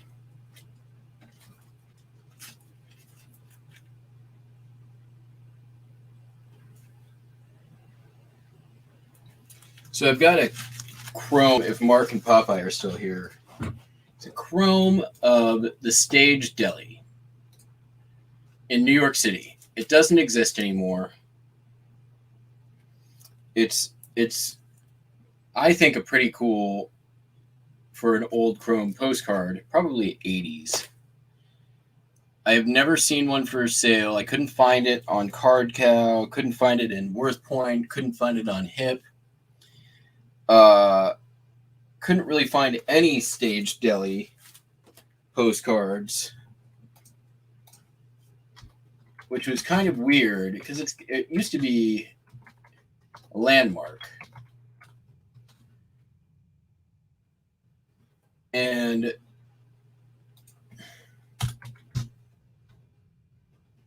the only one that's up right now is mine.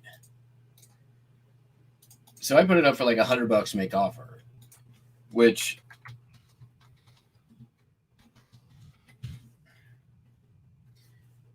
yeah, there's no other.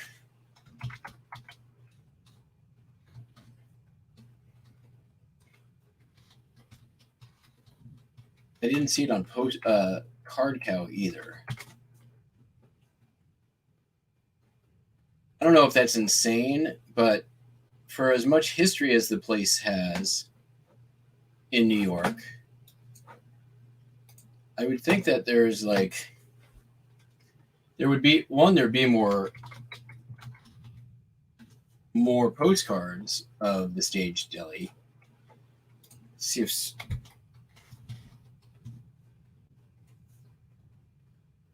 there's one on CardCow now. They put it up at $12.95. I wonder if I should just buy it.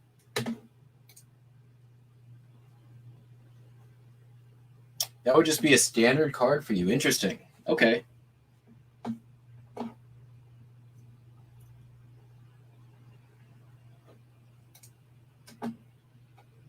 I don't know. I think I'm going to stick with it on this one.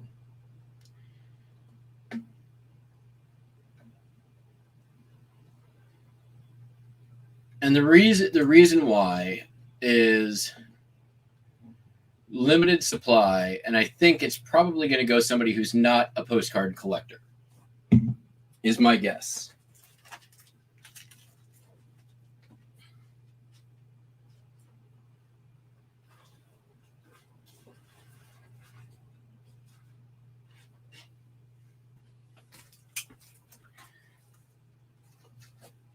Yeah, I know.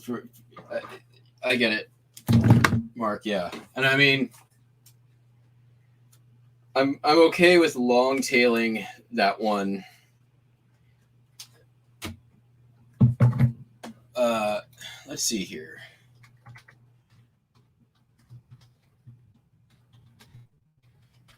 So the Stage Deli closed. I remember it being a big deal in 2012. Oh, the mail person's here, so I guess we're not shipping anymore today.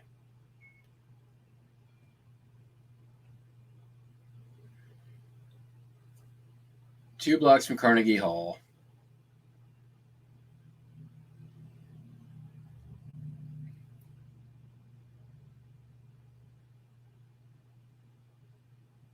Mickey Mantle's favorite deli.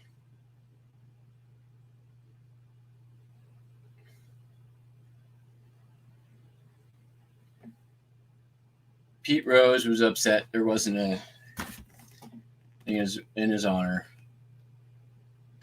Yeah, it's the place that had the sandwiches named for all the celebrities back in the day.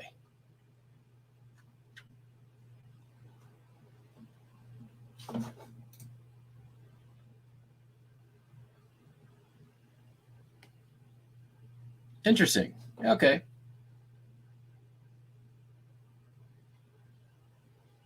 What about Mark? What about a Las Vegas casino? Are you just throwing that up for like $5 or $6 and calling it a day, like not even thinking about the price on it?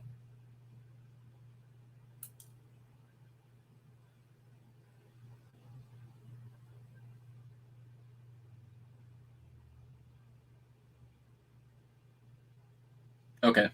No, that makes sense. Depends on the image, depends on all that stuff, but you're not investing a ton of time and thought into it. That's not to say you don't think about it.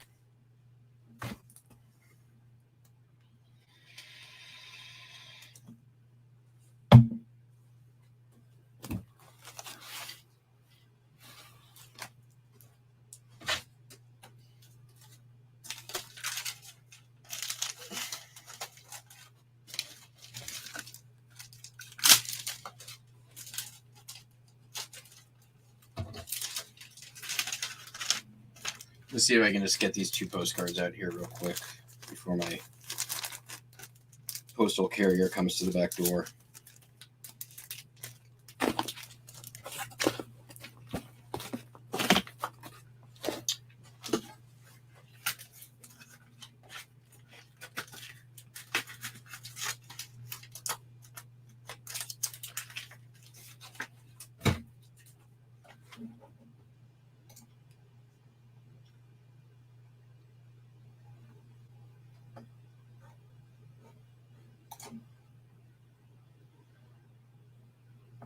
Oh, oops. Log out.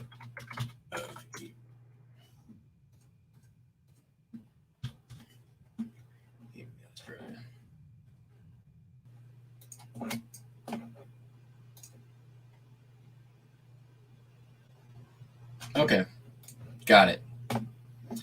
So when you're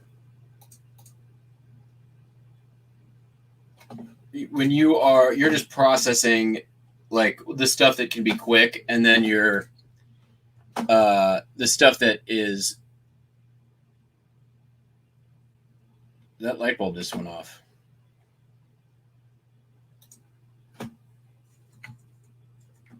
The stuff that has that's all right. Well, it's the end of that light bulb. The stuff that has potential is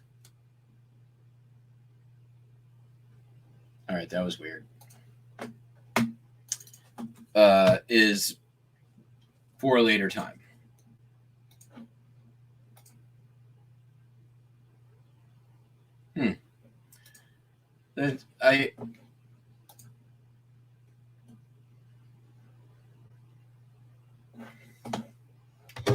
So I agree with that to a degree. Like I don't think I'm to the point yet. Oh, there they go.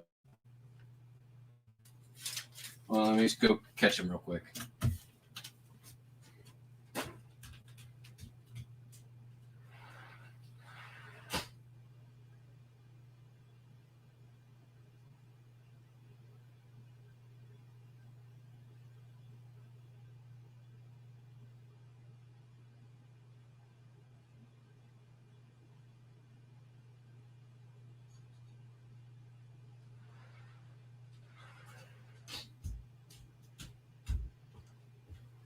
Made it.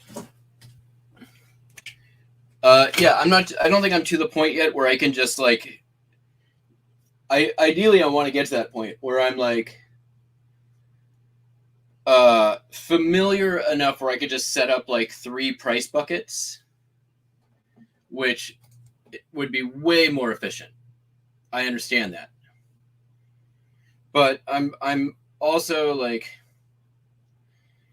you know, when they say like, you know, the 10,000 hours to become an expert in something, I'm at like 600 hours. And I think I might even be generous with that number. So, but that is the methodology I want to move to.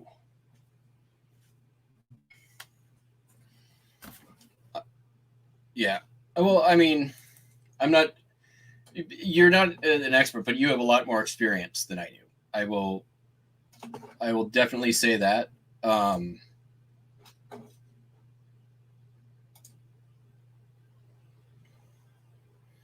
But yeah, there's, you know, I will say that I have gotten much more efficient in my processes, but I also see where I can improve. I wouldn't say need to improve, but at the moment, I don't think I am. It's kind of like when anybody gets started on eBay, you want to when you first start on eBay, you research everything, right? Like, and that's how you start learning. You just look up everything. And I still feel like I'm in that place for postcards, where I can't just. I'm not just where I can just look at it and be like, $3.95, $6.95, $10.95. There's a few things I can pick out pretty easy, like but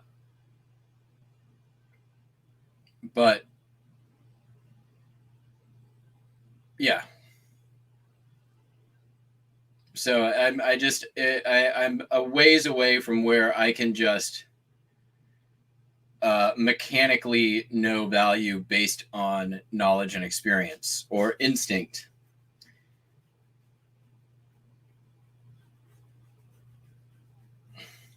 Popeye, question. All right, for Mark, it's a standard, not very valuable postcard. Stage Deli in New York closed in 2012. There's only I can only find one other instance of the card online, and that's on Card Cow, and I think they're underpriced.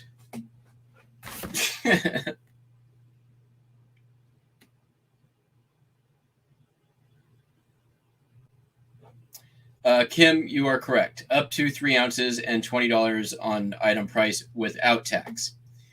It's the item sale price.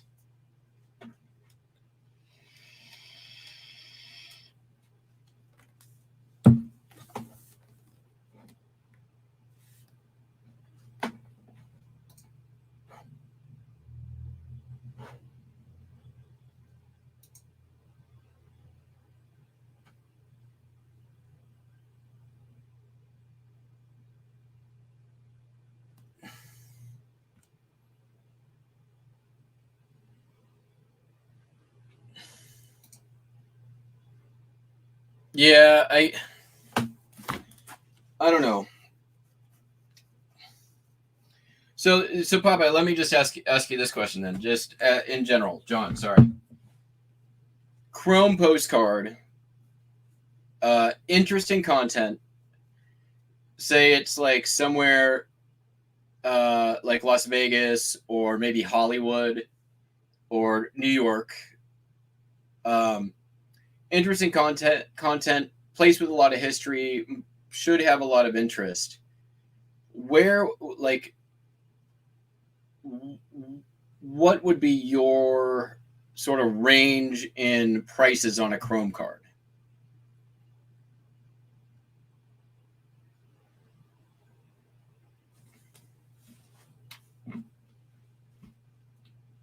I mean, and I know that's a really broad and non-specific question, and there's so many qualifiers involved that it's probably doesn't even make sense to answer.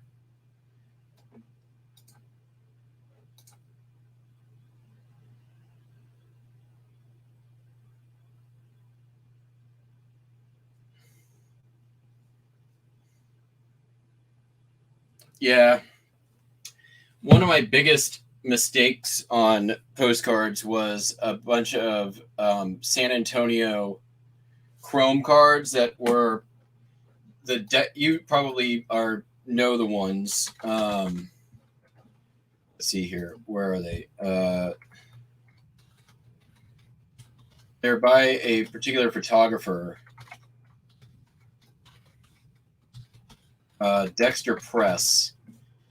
And let's see here. San Antonio postcard. Dexter. And it's one of those things where I listed them and I knew immediately that I made a mistake.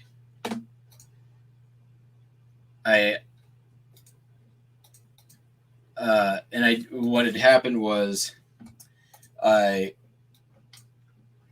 woke up one night, I couldn't sleep, I decided to list. And if I can find it.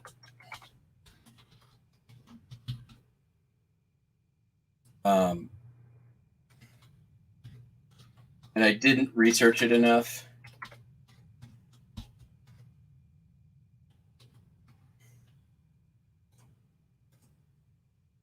And sure enough, like, I go back to bed and they all sold. And I had 3 messages from people. Do you have any more of these? Let's see if I can find the series. There's like I remember there was a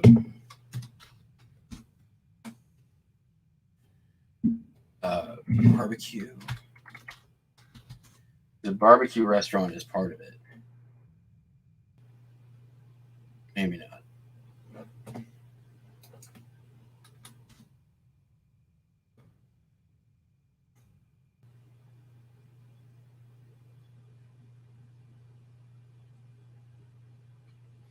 And I mean, in general, like Texas postcards do pretty well for me. I remember watching one of your videos pop by where you were like, if you've got cards in Houston, get them up now because there's a couple of guys battling it out. I was like, good to know. I'm getting all my. So I went through and I got all of my Houston cards listed. All right, that's not it. San Antonio. We're gonna go just search for Chrome.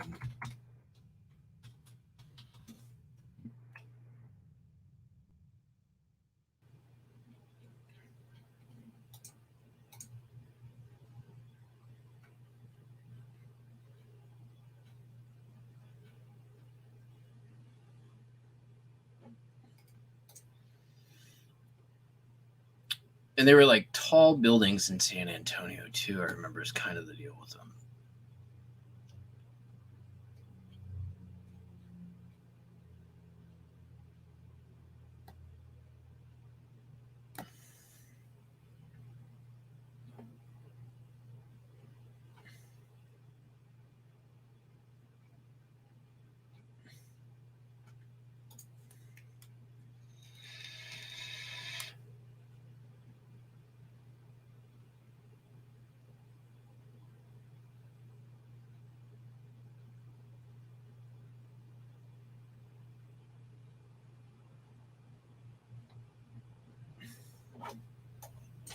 Maybe they're in the if I do not Worth Point.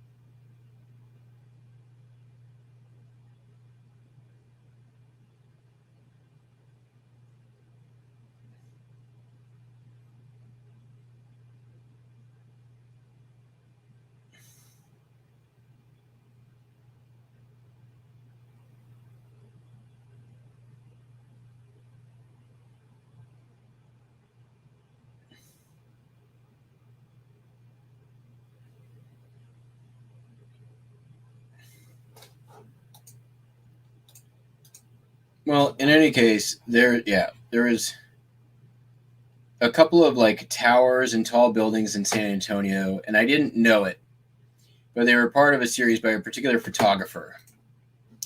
And yeah, I didn't do my research right, and yeah, the mystery.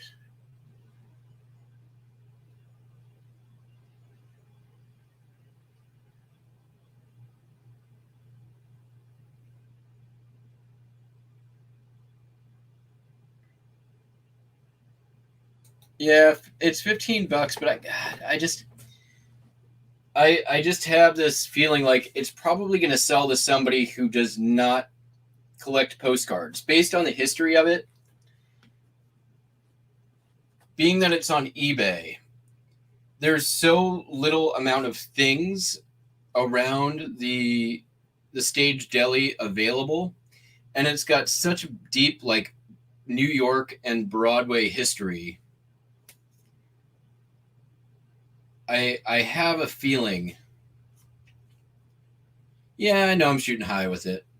I got a feeling though, like it might go to somebody who's not a postcard collector and wants something for the stage deli.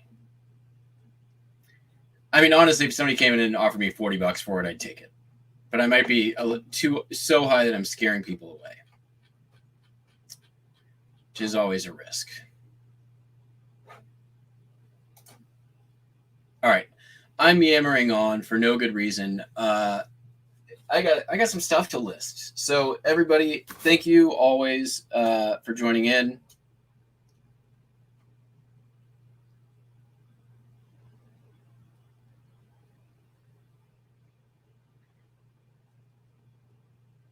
Yeah, you're right, Kim. Yeah.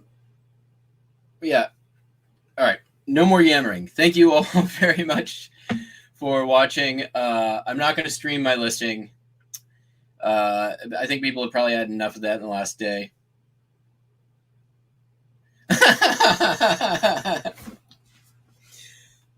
You have 3 of them? Okay, well, there you go.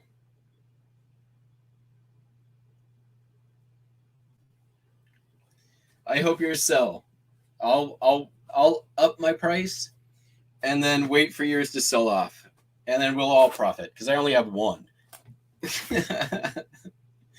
We'll make yours look super attractive.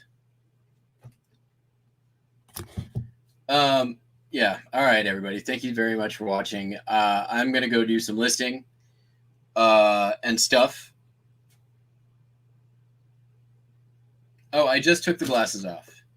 Did nobody know there's the sticker has been on the whole time? I didn't even notice. These are millennial glasses. Not even millennial. These are whatever the Gen Z people are who wear the oversized old glasses to look like they're old people, even though they're millennials. All right, that's it. Thank you all very much. We do this every day. We'll be doing it again tomorrow. We'll talk to you on the flip flop. Take it easy. Bye.